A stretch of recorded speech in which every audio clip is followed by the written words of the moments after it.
Kandila, pwedeng ipang-charge ng cellphone. So, paano nga ba? So, gamit ang dalawang Peltier module. Ayan, kandila lang po yan ha. Ito, PVC, patungan. Patungan itong aluminum heatsink. Meron tayong dalawang Peltier module. Ayan. So, mainit na to. Tinesting ko na kasi kanina eh. Yung hot side, andito sa ilalim.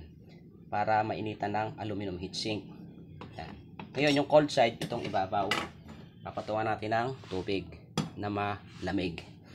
So, sa bawat output ng Peltier module, merong nakakonektang boost converter. Naka 0.9, kaya niyang gawing 5 volts ang output.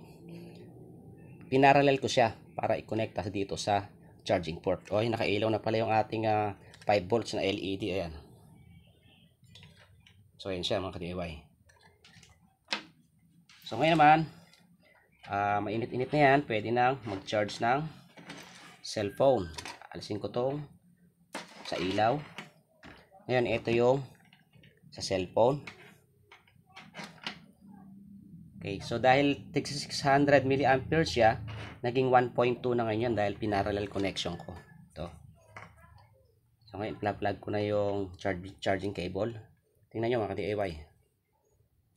So ayun, no? Charging. Teka, maluwag lang. Ayan.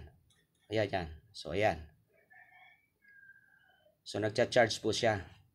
So kung pang emergency, magagamit ito basta may ano kayo.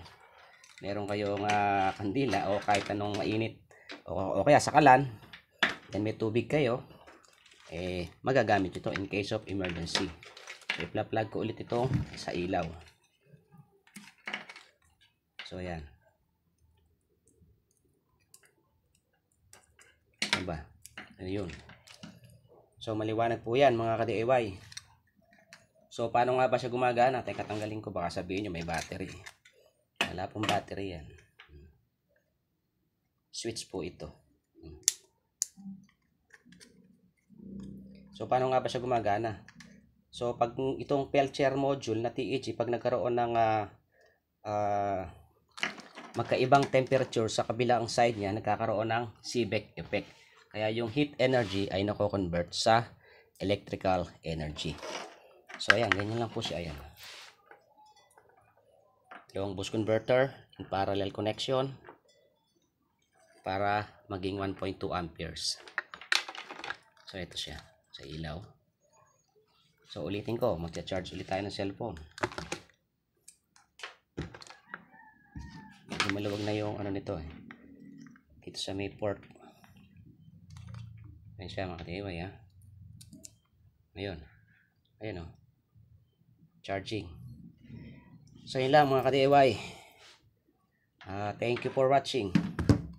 And follow for more. So ayan. Balik natin ilaw. Okay.